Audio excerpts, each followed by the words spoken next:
बिस्मिल्लाहिर्रहमानिर्रहीम। अस्सलाम वालेकुम नाज़रीन, मैं हूँ इरफान हाशमी और आपको प्रोग्राम में खुशामदीद कहता हूँ। तारीफ़ ही उस रब्बुल इज़्ज़त के लिए जिसकी तरफ हम सबको लौट कर जाना है और जिसके हुजूर हम सबको एक दिन पेश किया जाएगा।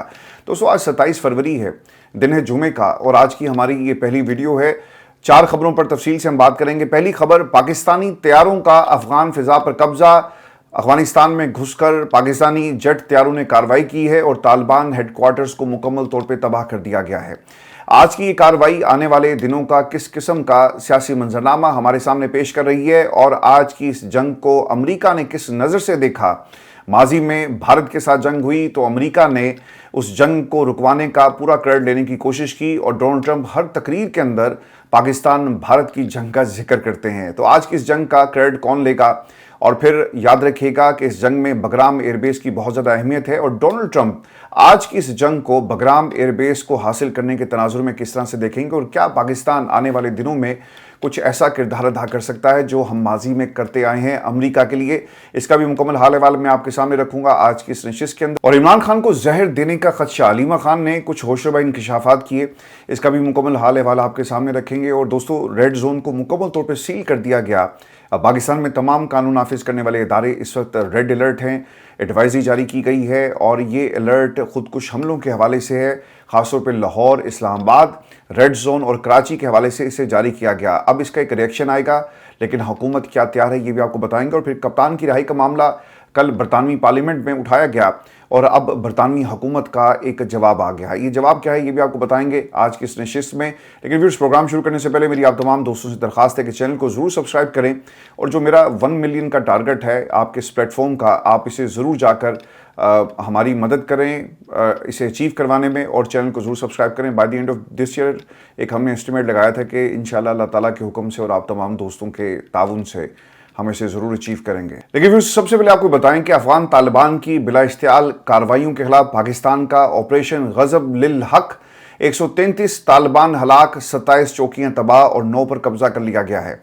सिक्योरिटी फोर्सेस ने कुरम सेक्टर के करीब अफगान तालिबान के कई ठिकाने तबाह कर दिए और मजीद 8 तालिबान जंगजू हलाक होने की इतलात आ रही हैं और अब तक की मुसद्दक़ा इतलात के मुताबिक 133 अफगान तालिबान हलाक हो चुके जबकि 200 से ज़ायद जख्मी हैं। और वैसे जब मैं ये प्रोग्राम रिकॉर्ड कर रहा हूँ, चूँकि एक डेवलपिंग स्टोरी है, अफगानिस्तान के अंदर से ये रिपोर्ट हो रहा है कि सरकारी इमारतों में मुसल्ला अफराद एक दूसरे पर फायरिंग कर रहे हैं। अब इनका ताल्लुक किस ग्रोह के साथ है ये कन्फर्म नहीं हो सका, लेकिन ऐसे वाक़यात रिपोर्ट ज़रूर हो रहे हैं। दिन की रोशनी में यकीनन इनकी जो मज़ीद कार्रवाई हैं वो भी सामने आएंगी और इनका ताल्लुक किस मुसल्ला ग्रोह के साथ है वो भी ज़रूर पता चलेगा। लेकिन ऐसा हमेशा होता है जब भी कोई रजीम चेंज हो या ऐसी रजीम जो अपने लोगों पर जुल्म कर रही हो या फिर ताकत की बुनियाद पर वो काबिज़ हो, वहाँ पर इसी किस्म के वाक़यात जो हैं वो देखने को मिलते हैं। अब क्योंकि डेवलपिंग स्टोरी है, पाकिस्तान ने अफगानिस्तान के ऊपर हमला एक जवाबी कार्रवाई के नतीजे में किया है। पहले पाकिस्तान के ऊपर हमला हुआ, 5 से 6 जो सेक्टर्स थे वहाँ पर पाकिस्तान की पोस्ट के ऊपर हमला करने की कोशिश की गई। पाकिस्तान ने इसका जवाब दिया है। पाकिस्तान ने पहले ही की और पाकिस्तान में सिक्योरिटी एजेंसीज जो हैं वो रिलाई कर रही थी उस इंफॉर्मेशन के ऊपर जो पाकिस्तान की फ़ज़ाई कार्रवाई के बाद अवेलेबल थी कि ऐसा हमला ज़रूर होगा। दोस्तों, पाकिस्तान ने इस हमले को ऑपरेशन गज़ब लिल हक का नाम दिया और पाक फ़ज़ाइया के अफगानिस्तान पर हमले काबुल, कंधार और पख्तिया में अहम मिलिट्री तनसीबात को टारगेट किया गया है जो मुकम्मल तौर पर तबाह हो गई। तफसीलात के मुताबिक जो सिक्योरिटी ज़राए हैं वो ये कन्फर्म कर रहे हैं कि फ़ज़ाई हमले में नंगरहार में ठिकानों की दुरुस्त निशानदही करके बड़ा एम्यूनेशन डिपो तबाह कर दिया गया। सिक्योरिटी ज़राए ये भी बताते हैं कि पाक फ़ज़ाइया ने काबुल, कंधार और पख्तिया में अहम मिलिट्री तनसीबात को भी मौसर फ़ज़ाई हमले में तबाह कर दिया। सिक्योरिटी ज़राए के मुताबिक पाक फ़ज़ाइया के फ़ज़ाई हमलों के दौरान काबुल में 2 ब्रिगेड हेडक्वार्टर्स जबकि कंधार में फ़ज़ाई हमले के दौरान एक कोर हेडक्वार्टर और एक ब्रिगेड हेडक्वार्टर तबाह करने की भी इतलात हैं। और जब ये खबरें आपको हम दे रहे हैं ना तो साथ से डेवलपिंग स्टोरी चूँकि है, खबरें अपडेट भी हो रही हैं। लेकिन एक चीज़ इसमें बहुत इंपॉर्टेंट है कि पाकिस्तान ने जो हमला किया इसकी बाकायदा सिक्योरिटी फुटेजेस भी जारी की गई हैं। जब जिन पोस्ट को टारगेट किया गया है तो पाकिस्तान ने सबूतों के साथ दुनिया को दिखाया कि अगर तुम हमारे घर में दहशतगर्दी करोगे तो हम तुम्हारे पीछे आएंगे। पाकिस्तान बहुत देर से कह रहा था अफगानिस्तान को कि पीछे हट जाओ, अपने तालिबान इन लोगों को जो पाकिस्तान के अंदर कार्रवाई करते हैं, दहशतगर्द ग्रुप्स को लगाम डालो और इनका ताल्लुक जो है वो भारत के साथ है, तुम्हारे साथ है, तुम इस प्लानिंग का हिस्सा हो, प्रॉक्सी बनकर काम कर रहे हो। लेकिन अफगानिस्तान ने कभी भी इस बात को इतना संजीदा नहीं लिया। تو اس کی ٹائمنگ بہت امپورٹنٹ ہے. ایسے وقت میں جب مودی اس وقت اسرائیل میں ہے اور پاکستان کے اوپر حملہ ہو جائے تو آپ نے اس ٹائمنگ کو بھولنا نہیں ہے, اس کو یاد رکھنا ہے. اب جو اطلاعات آ رہی ہیں, جو رپورٹ ہوا کہ لیڈرشپ غاروں میں چھپ گئی ہے, اطلاعات ہیں کہ پاکستان کی جانب سے افغانستان میں ٹی ٹی اے کی لیڈرشپ کو نشانہ بنایا جا سکتا ہے اور اس وجہ سے طالبان کی لیڈرشپ نے غاروں میں پناہ لے لی. دیکھیں, پاکستان نے تو اعلان کر دیا تھا کہ ہم اس قیادت کو نشانہ بنائیں گے جہاں سے یہ حکم دیا جاتا ہے کہ جاؤ جا کر پاکستان میں بچوں کو شہید کرو, مساجد پر حملہ کرو, خودکش حملہ آور جو ہیں پاکستان میں انٹر کر دیے جاتے ہیں. تو پاکستان بہت دیر سے پہلے ہی کہہ رہا تھا. اب دیکھیں اس میں پاکستان قندھار گروپ کو ٹارگٹ کرے گا, یہ بہت ہی اہم سوال ہے. تفصیلات کے مطابق قندھار گروپ طالبان کے سپریم لیڈر ہیبت اللہ اخونزادہ کی قیادت میں ہے. انتہائی سخت گیر اسلامی امارات کے قائل ہیں. جدید دنیا سے مکمل تنہائی, انٹرنیٹ اور جدید ٹیکنالوجی پر پابندی, خواتین کی تعلیم, ملازمت پر مکمل پابندی اور مذہبی رہنماؤں کے ذریعے معاشرے پر سخت کنٹرول چاہتے ہیں. اس گروپ میں سارے وہ لوگ ہیں جو گوریلا جنگ کرتے ہیں. دیکھیں, یہ سب سے خطرناک اس کے اندر ایک اینگل ہے, اور میں اس سے پہلے بھی جو پروگرام ہم نے عرفان ہاشمی ٹاکس پہ کیا, کافی تفصیل کے ساتھ میں نے سب پوری ہسٹری افغانستان اور پاکستان کی آپ دوستوں کے سامنے رکھی ہے کہ کب افغانستان اور پاکستان کے درمیان جھڑپیں ہوئی, اور یہ معاملہ 1947 کے بعد شروع ہوا. تو یہ کوئی آج کا واقعہ نہیں ہے. لیکن ایک چیز جو بہت ہی خطرناک تھی, پورا جو رشیا ہے نا سر, وہ افغانستان میں غرق ہو گیا. آپ دیکھ لیں کہ ان کی بڑی خواہش تھی کہ کسی طرح وہ ٹو ریچ ہاٹ واٹرز, یہ ان کی خواہش تھی کہ پاکستان کے راستے پہلے ہم افغانستان پہ قبضہ کریں گے, پھر پاکستان میں انٹر ہوں گے, اور پھر ہم جا کر جو بحیرہ عرب ہے ہمیں ایک ایکسیس مل جائے گا. لیکن پاکستان نے اس جنگ کے اندر جو مجاہدین کھڑے ہوئے, وہ جنگ یقیناً جو روس ہے وہ جیت نہیں سکا. پھر اس کے بعد یہ سلسلہ 9/11 اور پھر امریکہ کا افغانستان میں انٹر ہونا اسامہ بن لادن کے لیے. تو سر اس خطے کی ہسٹری ہے, ایک ایسا افغانستان جس نے روس کو تباہ کر دیا, جس نے امریکہ کو 20 سالوں میں مجبور کر دیا کہ وہ یہاں سے چلا جائے, اور وہ افغانستان جس کے اوپر وہ کنٹرول حاصل کر نہیں سکے تھے, یہ گوریلا وار کی وجہ سے ہوا. اب اس کا ایک ریئیکشن یقیناً آئے گا. آپ نے پاکستان کی بیسس کو کرائے پر دیا, ڈرون حملے کیے, پھر اس کا ریئیکشن کس طرح پاکستان کو بھگتنا پڑا, پاکستان میں خود کچھ دھماکے, اور ایک پوری سیریز ہے. ہم نے ایک پوری نسل کو دھماکوں کے ساتھ بڑے ہوتے ہوئے دیکھا, اس میں عام پاکستانی بھی شہید ہوئے, بارڈر کے علاقوں میں بہت لوگ شہید ہوئے. تو یہ گوریلا وار اور پھر اس کا جو ریئیکشن خدا نہ خواستہ, یہ جو آپ نے ریڈ زون سیل کر دیا, وہ کیوں کیا؟ اس لیے کہ کسی بھی بلڈنگ کو ٹارگٹ نہ کیا جا سکے. امپورٹنٹ بلڈنگز ہیں, یہاں پہ آپ کی سیکیورٹی ہائی الرٹ ہے, اور ویڈیوز آ رہی ہیں جہاں پہ پورے ریڈ زون کو کنٹینرز لگا کر سیل کر دیا گیا, کیونکہ خبریں ایسی بھی آ رہی تھی کہ خودکش حملہ آور جو ہیں وہ افغانستان سے چل پڑے ہیں, اور کچھ لوگ جو پاکستان میں موجود تھے ان کو ایکٹیو کر دیا گیا, اور ان کو ٹارگٹس دے دیے گئے ہیں جس کو وہ پورا کریں گے اگلے 24 گھنٹوں کے دوران. لیکن دوستو, یہ آپریشن ابھی بھی جاری ہے, اور پاکستان کے جو لڑاکا طیارے ہیں وہ اس وقت کابل پہ قندھار کے اوپر فلائی کر رہے ہیں, اور فضائی گشت جاری ہے. اور اگر کسی بھی قسم کا ریئیکشن آتا ہے, ان علاقوں کو مانیٹر کیا جا رہا ہے دن کی روشنی میں, جہاں سے یہ بھی بتایا جاتا ہے کہ بارڈر سے بہت ساری انفلٹریشن ہو سکتی ہے, اور دہشت گرد بارڈر کے راستے پاکستان میں داخل ہو سکتے ہیں. تو اس کے اوپر بھی اب نظر رکھی جائے گی. لیکن حالات جو ہیں اگلے 24 گھنٹے 36 گھنٹے پاکستان کے بارڈر پر بہت ہی کشیدہ ہیں اور بہت ہی امپورٹنٹ ہوں گے, اور دیکھنا یہ ہوگا کہ اس کا جواب جو ہے انٹرنیشنلی کیسے آتا ہے.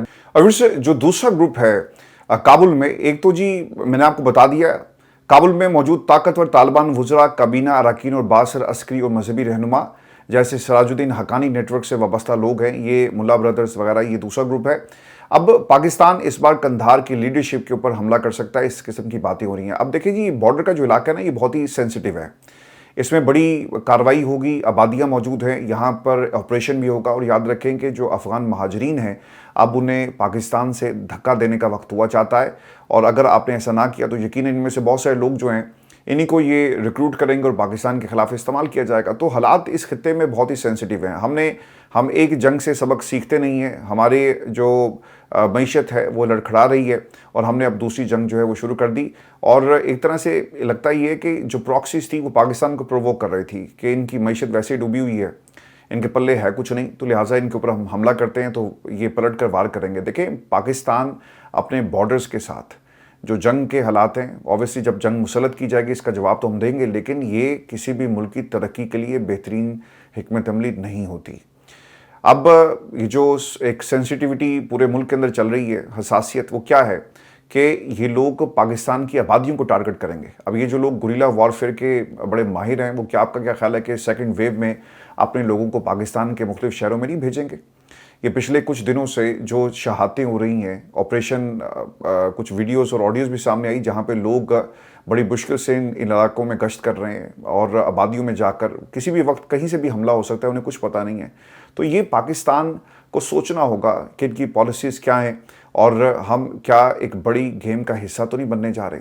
मैं दोस्तों आपको ये भी बता दूं कि एक तो सफारती ताल्लुकात जो हैं वो ख़त्म हो गए। अफगानिस्तान ने पाकिस्तान से सफारती ताल्लुकात ख़त्म कर दिए और काबुल में पाकिस्तानी अमले को 24 घंटों में मुल्क छोड़ने का हुक्म दे दिया है। इसके साथ साथ इंटरनेशनल प्रोपेगेंडा भी हो रहा है और हैरानगी की बात यह है कि भारत से ताल्लुक़ रखने वाले और अफगानिस्तान से ताल्लुक़ रखने वाले प्रोपेगेंडा अकाउंट इस वक्त एक्टिव हैं और पाकिस्तान के खिलाफ प्रोपेगेंडा किस तरह से किया जा रहा है। यल्दा हकीम का जी आपने नाम सुना होगा और काफ़ी ज़्यादा ये ग्रिल करती रही है मुशर्रफ ज़ैदी को भी, और फिर उन्होंने खान साहब के बेटों का इंटरव्यू भी किया। उन्होंने एक ट्वीट की और वो ट्वीट क्या थी कि पाकिस्तान के ऊपर अफगानिस्तान की तरफ से एयर स्ट्राइक्स की गई, हालांकि उनकी एयरफोर्स ही नहीं है। तो फिर स्काई न्यूज़ को जो है वो पोस्ट जो है डिलीट करनी पड़ी। अनफॉर्चुनेट है इनके करियर के लिए, लेकिन आपको सोच समझ के ऐसी पोस्ट करनी चाहिए। फिर दूसरा, अता तारड़ साहब ने भी इसका जवाब दिया, Talal Chaudhry and the rest of the company भी इसमें आ गए, उलमा कराम भी मैं देख रहा था पाकिस्तान के टेलीविजन चैनल्स के ऊपर मुसलसल बीपड़ हो रहे हैं। गवर्नर केपी के फैसल करीम कुंडी साहब भी आए। लेकिन मेरे लिए तकलीफ की बात यह थी कि किसी ने सोहेल अफरीदी को फ़ोन करके नहीं कहा कि आप भी अपना रिएक्शन दें। हम जब अपने लोगों के साथ ये सलूक करेंगे तो फिर पाकिस्तान में सियासत और दरार तो आप डाल रहे हैं।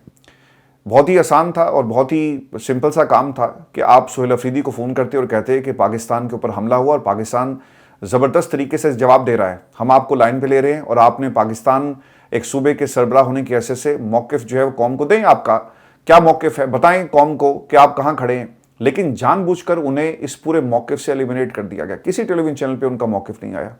तो सोहेल अफरीदी साहब को जब मैं ये प्रोग्राम रिकॉर्ड कर रहा हूँ तो कोई बयान उनका नहीं आया था, लेकिन उन्हें फौरी तौर पे एक बयान देना चाहिए, क्योंकि आने वाले घंटों में, दिनों में, हफ्तों में अब जो सियासत वो करेंगे ना, वो सियासत ये होगी हुकूमत की तरफ से, एस्टेब्लिशमेंट की तरफ से कि देखें पाकिस्तान के ऊपर हमला हुआ, पाकिस्तान लड़ रहा था और पाकिस्तान तहरीक इंसाफ जो है वो कुछ नहीं कर रही थी, इनसे इतना नहीं हो सका कि वो कोई स्टेटमेंट दे सकते। तो आपको ज़रूर जो है वो स्टेटमेंट देनी चाहिए। दोस्तों, इसमें जो सबसे इम्पॉर्टेंट चीज़ है वो अफगानिस्तान ने हमला क्यों किया, ये सवाल और इसका जवाब भी मैं आपको दे देता हूँ। फिर अफगानिस्तान में और अमेरिका का जो इंटरेस्ट है वो भी आपके सामने रखेंगे। अफगानिस्तान के हमला करने के जी 2-3 मकसद हो सकते हैं। एक तो वो इंडिया को दिखाना चाहता है कि हम मगरबी बॉर्डर पर पाकिस्तान को एंगेज कर सकते हैं, और इसके अलावा पाकिस्तान की फोर्सेस को बॉर्डर पर एंगेज करके टीटीपी के लोगों को बॉर्डर पार कराया जा सकता है, जो कि रात इन्होंने क्रॉस करवाने की कोशिश भी की और बहुत सारे लोग मारे गए। बताया जाता है कि जब ये बॉर्डर क्रॉस कर रहे थे तो वहाँ पर लोगों ने इनको पकड़ा, इनको मारा और बहुत सारी डेड बॉडीज़ जो हैं वो इकट्ठी भी की जा रही हैं। तो ये भी इसके अंदर एक मामला है, क्योंकि व्यूअर्स ये कोई छोटी सी पट्टी तो नहीं है जिसे आप गश्त करके जो है वो अपने कब्जे में ले लेंगे। एक बहुत बड़ा बॉर्डर है, आपने जंग एक तरफ शुरू की और दूसरी तरफ से आपने तालिबान को जो है वो पाकिस्तान में दाखिल करवा दिया, और कुछ हाई वैल्यू टारगेट्स होंगे जो पाकिस्तान में मौजूद है। ये भी हो सकता है, ये दोनों तरफ काम होता है। ऐन मुमकिन है कि एक तरफ उन्होंने हमला किया और दूसरी तरफ से जहाँ पे आपने फोर्सेस को एंगेज नहीं किया वहाँ से तालिबान जो है या तो वो पाकिस्तान वापस चले गए, हाई वैल्यू टारगेट्स होंगे, या फिर वहाँ से आपने लोगों को पाकिस्तान में दाखिल किया, दोनों काम हुए होंगे। तो ये इस तनाजुर में हमें याद रखना चाहिए कि अगले 24-36 घंटे पाकिस्तान के लिए बहुत इंपॉर्टेंट है। अब आ जाते हैं कि अमेरिका। देखें, अमेरिका बारहा डोनाल्ड ट्रंप ये कह चुका है कि बगराम एयरबेस बाइडेन हुकूमत की सबसे बड़ी गलती थी, और मुझे समझ नहीं आता कि इन्होंने क्यों छोड़ दिया। उसने कहा कि ये हमारे लिए बहुत इंपॉर्टेंट है, और इस एयरबेस से तकरीबन कोई 100 किलोमीटर के फासले पर चाइना शुरू हो जाता है, और बगराम एयरबेस को कंट्रोल करने का मकसद ये होगा कि हम चाइना के सामने बिल्कुल अपने हथियारे लाकर खड़े कर दें, और कल को अगर कोई हिलजुल होती है तो इस एयरबेस को इस्तेमाल किया जाए। तो इस तनाजुर में आपने याद रखना है, क्योंकि बगराम एयरबेस अपनी नौयत की एक बहुत बड़ी एयरबेस थी, बल्कि अगर ये कहा जाए कि एक पूरा शहर है तो ये गलत नहीं होगा। आप जाकर इरफान हाशमी टॉक्स पे हमने एक डॉक्यूमेंट्री बनाई है बगराम एयरबेस के हवाले से, आपसे ज़रूर देखिएगा, और उसमें तमाम इसके एंगल्स हमने कवर किए। तो अमेरिका की ख्वाहिश थी, अब पाकिस्तान क्या इसमें रोल प्ले कर सकता है। देखें, ये जंग हमारे ऊपर मुसल्लत की गई, क्या पता कि मुसल्लत करवाई गई हो, जैसा कि भारत के बारे में हम आप बार बार कह रहे हैं, और फिर भारत के जरिए जंग मुसल्लत करवाकर पाकिस्तान ने जब उसका रिएक्शन दिया तो अब होगी अमेरिका की एंट्री। अमेरिका पीछे नहीं रहेगा, अमेरिका ज़रूर जवाब देगा। अमेरिका कहेगा कि हम पाकिस्तान के साथ खड़े हैं, आप हिम्मत करें, आप हमारे फेवरेट फील्ड मार्शल तो वैसे ही हैं, आप हिम्मत करें और जो आपको सपोर्ट चाहिए होगी हम आपके साथ आकर अगर मौका मिला तो हम जंग भी लड़ेंगे। तो देखें, ये जो एक अगर कहा जाए पार्टनरशिप शुरू होने वाली है, तो हमें इस तनाजुर में भी पाकिस्तान के डोमेस्टिक सियासत को देखना होगा।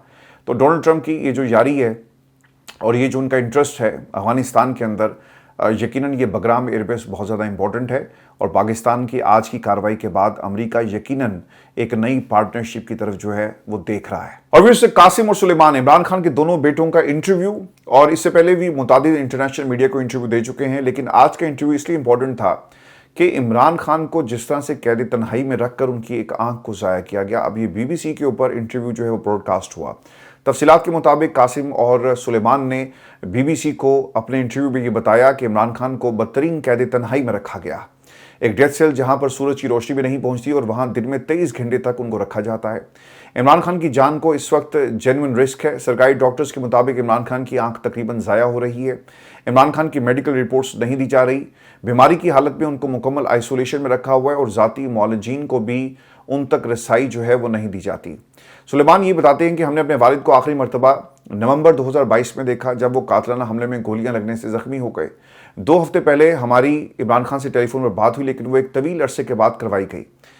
और जो आंख का मामला है अभी एक इंटरनेशनल मामला बन गया। लेकिन दोस्तों, इसमें बरतानवी जो हाउस ऑफ पार्लियामेंट है और जो लॉर्ड्स हैं इनके, इन्होंने इमरान खान की रिहाई को हाउस ऑफ कॉमन्स में भी उठाया और हाउस ऑफ लॉर्ड्स के अंदर भी उठाया। ब्रिटिश पार्लियामेंट के अंदर ये मामला आना, इसका मतलब ये है कि बरतानिया की सरकार के ऊपर एक प्रेशर जो है वो बढ़ाया जा रहा है कि इमरान खान की रिहाई के लिए कुछ किया जाए। कॉमनवेल्थ कंट्रीज जो आपके मेंबर हैं, एक आपकी जिम्मेदारी है और अगर आप वो जिम्मेदारी नहीं निभाते तो यकीनन आप भी उस जुर्म के अंदर बराबर के शरीक हैं।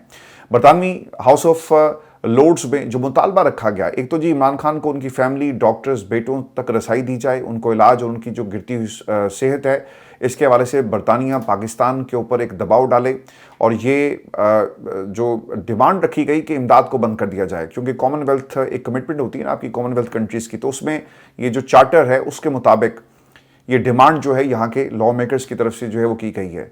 और फिर Jennifer Chapman, minister of state for international development, ने कहा कि हम ये वाजे करते हैं कि पाकिस्तान को अपने मुल्क में बुनियादी इंसानी आज़ादी को इज्जत देना होगी, फेयर ट्रायल का हक देना होगा, इमरान खान को मेडिकल ट्रीटमेंट देना होगी। एक दूसरा जो पैगाम लॉर्ड तारिक का था वो ये कहते हैं कि बरतानी हुकूमत को चाहिए कि वो अपना किरदार अदा करते हुए इमरान खान और उनके बेटों पर कासिम और सुलेमान के दरमियान मुलाकात को मुमकिन बनाने में सहूलत फराहम करे।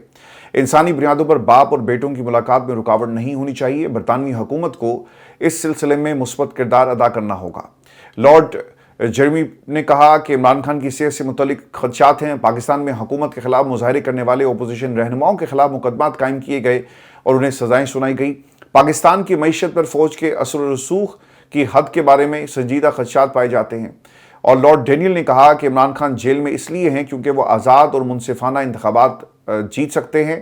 पाकिस्तान में इस्तेहकाम उस वक्त तक शुरू नहीं हो सकता और ना ही वो सरमायाकारी आ सकती है जब तक ये इस्तेहकाम नहीं आएगा और इस्तेहकाम के लिए आप कोशिश नहीं करते। अब देखें, ये जो बातें हो रही हैं, मैं आज कल से ये सोशल मीडिया पे इनके बयान चल रहे थे, तो बरतानिया की हुकूमत का भी इस हवाले से जवाब आया। और फिर ये ऐसा नहीं होता कि इसका जवाब नहीं दिया जाता, ये जवाब आया, सरकार की तरफ से जवाब आया। पाकिस्तान में तो अदालत से आप सवाल पूछे तो कहते कि मेरा काम नहीं है, आप जाकर फॉरेन मिनिस्ट्री से पूछे, और पाकिस्तान के वज़ीर आज़म से कोई सवाल किया जाए तो इजाज़त ही नहीं है, वो पार्लियामेंट के फ्लोर पे जवाब नहीं देते, वैसे उन्होंने कौन सी प्रेस कॉन्फ्रेंस करनी है।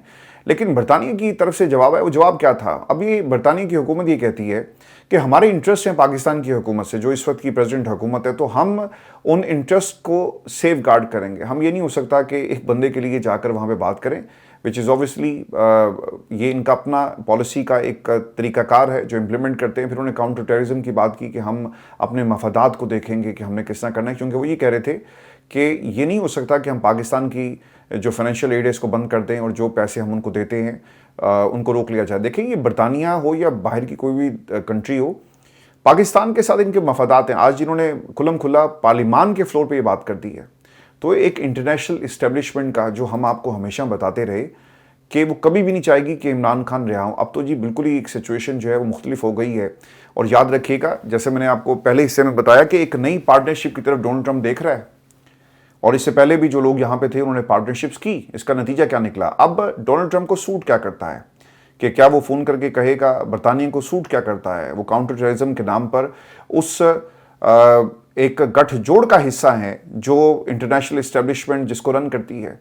تو ایک ایسا شخص جو ان کے منہ پر ان کو ایبسولوٹلی ناٹ کہتا ہے، کیا ان کو یہ سوٹ کرے گا؟ کبھی بھی نہیں کرے گا. تو ڈونلڈ ٹرمپ اب فون نہیں کریں گے، بلکہ وہ ایک نئی پارٹنرشپ کی تلاش میں، کیونکہ ان کی نظریں بگرام ایئر بیس پہ لگی اور ان کے اتحادیوں نے تو بتا دیا کہ وہ پاکستان کی امداد جو ہے وہ کسی صورت بھی بند نہیں کریں گے اور یہ سلسلہ اسی طرح جاری رہے گا. دوستو، جو اس کے اندر جو سب سے خطرناک بات ہے، میں ہمیشہ اس بات پہ یقین رکھتا ہوں، اور میں نے آپ کو پچھلے 3 برسوں میں جب سے خان صاحب کو انہوں نے قید کیا ہوا ہے، آپ میں سے بہت سارے لوگوں نے ناراضگی کا اظہار بھی کیا کہ آپ کیوں ڈیل کی باتیں کر رہے ہیں. لوگوں نے ٹاؤٹ کرنا شروع کر دیا اور بہت ساری باتیں.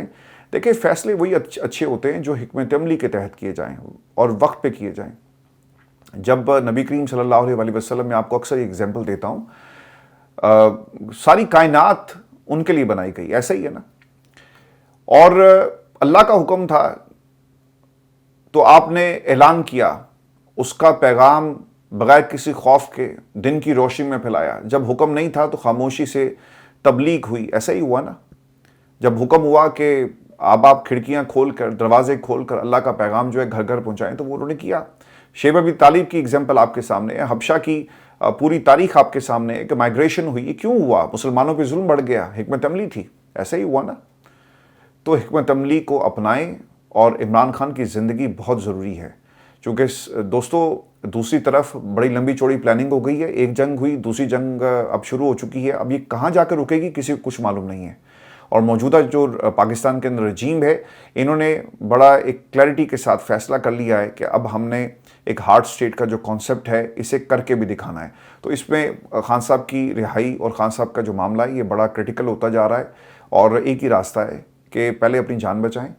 جان بچے گی. انہوں نے آپ کی ایک آنکھ ضائع کر دی، یہ دوسری بھی آنکھ ضائع کر دیں گے. یہ آپ کی زندگی کے 3 سال کھا گئے، یہ باقی کے سال کھانے کی تیاری کر رہے ہیں. تو خدا کے لیے مان جائیں، اور پاکستان کی عوام کے لیے، اپنے بچوں کو تو سوچیں، اپنے خاندان کا سوچیں. ذرا زندگی رہے گی تو کچھ کریں گے نا. سیاست تب ہوگی نا. میں ہمیشہ یہ بات کہتا رہا ہوں، اور آج حالات اس چیز کو سچ ثابت کر رہے ہیں، کیونکہ سارے مل کر اپنے مفادات کی ایک جنگ لڑ رہے ہیں. اور ایک جماعت جس کے اندر اتنے سارے دھڑے بن گئے، یہ لوگ کبھی بھی خان صاحب آپ کی جنگ نہیں لڑیں گے. اگر ان میں سارے مخلص ہوتے نا تو آپ کب کے باہر آ چکے ہوتے. 2024 کے اندر جب الیکشن ہے، اسی رات کو آپ کی جو رہائی تھی وہ ممکن ہوتی. آپ کو پاکستان کی عوام اپنے کندھوں پر بٹھا کر اڈیالہ سے باہر نکالتی. لیکن ان کی ہٹ دھرمی کی وجہ سے آپ آج جیل کے اندر موجود ہیں. اسٹیبلشمنٹ نے جو کرنا تھا، حکومت نے کرنا تھا، وہ تو کیا. لیکن جو اس میں سب سے بڑا نقصان وہ آپ کی جماعت کے اندر موجود پراکسیز نے اس تحریک کو اور آپ کی رہائی کو پہنچایا. اب آ جاتے ہیں علیمہ خان کی گفتگو. علیمہ خان یہ کہتی ہیں کہ سلو پوائزننگ. اب عمران خان کی جس طرح آنکھ خراب ہوئی، اور بہت سے ڈاکٹرز نے ہم سے رابطہ کیا اور کہا کہ اس کی ایک وجہ سلو پوائزننگ ہو سکتی ہے، اس لیے اب ہم عمران خان کا ذاتی معالج اور فیملی کی موجودگی میں ایک اچھے ہاسپٹل سے ان کا علاج کروانا چاہتے ہیں. یہ ان کی ڈیمانڈ ہے اور فیملی کی ڈیمانڈ ہے، اس کو پورا ہونا چاہیے. پاکستان تحریک انصاف نے سر اس پورے ماحول میں مذاکرات کا اعلان کر دیا ہے. تحریک انصاف اور تحریک تحفظ نے پاکستان کے مختلف رہنماؤں کی ایک ملاقات ہوئی، جس میں فیصلہ کیا گیا کہ ایک بار پھر حکومت سے مذاکرات کیے جائیں، اور بیرسٹر گوہر اور دیگر رہنماؤں میں اس میں شریک ہوں گے. دیکھیں، بیرسٹر گوہر صاحب کو تو پارٹی سے نکالنے کی باتیں اب ہو رہی ہیں، اور انہیں نکل جانا چاہیے عزت کے ساتھ. کیونکہ دوستوں، میں یہ بات اس لیے کرتا ہوں کہ آج میں نے ان کا ایک جملہ سنا اور اس کے بعد مجھے بڑی تکلیف ہوئی. انہوں نے کہا جی کہ مجھے اپنے ایم پی ایز اور ایم این ایز پہ ناز ہے، فخر ہے. یار یہ تمہارے M N As M P As نہیں ہیں، یہ عمران خان کے M N As M P As ہیں، اور عمران خان کے بھی نہیں ہیں، بلکہ یہ اپنی ذات کے M N As M P As ہیں. اور کل شیخ وقاص صاحب کی گفتگو بہت ہی تکلیف دہ تھی. کسی نے کلپ شیئر کیا ہوا تھا کہ ہمیں کہا جاتا ہے کہ بندے لے کے آؤ، اسی لے کے نہیں آندے، تو پھر سانوں کہتے ہیں غدار. تو یہ ان کی باتوں سے ایسا لگتا ہے کہ یہ بہنوں کے ساتھ، عمران خان کے ساتھ کبھی بھی مخلص نہیں ہو سکتے. تو میں اس لیے یہ کہتا ہوں کہ خان صاحب، آپ جس دن باہر آگے نا، یہ سارے لوگ نا صفر ہو جائیں گے، اور پھر دیکھیے گا ان کا رنگ، اور دوبارہ سے جماعت بھی کھڑی ہوگی. آپ نے کھمبوں کو ٹکٹ دیا، کھمبوں کو لوگوں نے ووٹ دیا، تو یہ کام پھر ہو جائے گا. لیکن زندگی رہے گی تو ہم سیاست کر سکیں گے. اگر زندگی ان لوگوں نے آپ کی جس طرح 3 سال سے مشکل کر دی ہے، 74 سال کی آپ کی عمر، اور یہ باقی جو آپ کے سال جو زندگی کے باقی سال ہیں، یہ قوم کو ضرورت ہے، اور یہ بہت ہی مشکل وقت ہے. آپ 5 سال کی بات کرتے ہیں، انہوں نے اس کے بعد کا بھی پلان بنایا ہوا ہے. کیونکہ خبر یہ آ رہی ہے کہ اسلام آباد کو अलग से एक कानून साज असम्बली दी जाएगी। तारिक फजल चौधरी साहब ने इस ख्वाहिश का इजहार किया। ये ख्वाहिशें ही हैं ना, ये कोई इकदामात तो नहीं होते, ख्वाहिशें ही होती हैं। इस्लामाबाद की अलग से अपनी कानून साज असम्बली बनाई जाएगी जो मुकम्मल बाख्तियार होगी। और लग ये रहा है, जो इस्लामाबाद में मेरी दोस्तों से बात हुई, कि 27वीं 26वीं तरमीम, 27वीं तरमीम और 28वीं तरमीम में कुछ ऐसा ही किया जाएगा। पहले ये इस्लामाबाद की एक इंडिपेंडेंट असम्बली बनाएंगे, फिर ये कराची की इंडिपेंडेंट असम्बली बनाएंगे। तो इस तरह से इन्होंने हर सूबे को अब कंट्रोल करना है, यानी सूबे एक एक करके बनाना शुरू करेंगे। इन्होंने कहा जी कि पहले इस्लामाबाद को हम किसी तरह कंट्रोल करते हैं। अगर आप देखें ना, पिछले 3 वर्षों में इस्लामाबाद के से रिलेटेड कानून लाए गए। इस्लामाबाद इन्होंने एक छोटी सी स्टेट बना दी है। तो अब ख्वाहिश है कि अलग से एक कानून साज असम्बली हो, उसका फिर एक मिनिस्टर भी होगा, चीफ मिनिस्टर भी होगा, बाकी काबीना भी होगी, और वो एक इस्लामाबाद को एक मिनी स्टेट बनाने जा रहे हैं। दोस्तों अपना ख्याल रखिएगा। ये हमारी आज की वीडियो थी। अपने कमेंट्स भेजें, चैनल को ज़रूर सब्सक्राइब करें। और मैं आज देख रहा था कि जिस खूबसूरती के साथ आप इरफान हाशमी टॉक्स को सपोर्ट कर रहे हैं, बहुत ही ज़बरदस्त है। इसी तरह इसको सपोर्ट करते रहें और ज़रूर अपने कमेंट्स भेजिएगा। और जो हमारी लेटेस्ट वीडियो है पाकिस्तान और अफगानिस्तान के हवाले से, उसे जाकर ज़रूर देखिएगा। इसमें बहुत सारे मैंने एंगल्स डिस्कस किए हैं, और पिछले 70-75 वर्षों में अफगानिस्तान एंड पाकिस्तान कहाँ स्टैंड करते हैं, इनके दरमियान कितनी जंगें हुई, कितनी बॉर्डर पर, इसको जाकर ज़रूर देखिएगा। इजाज़त दीजिए, अल्लाह ने।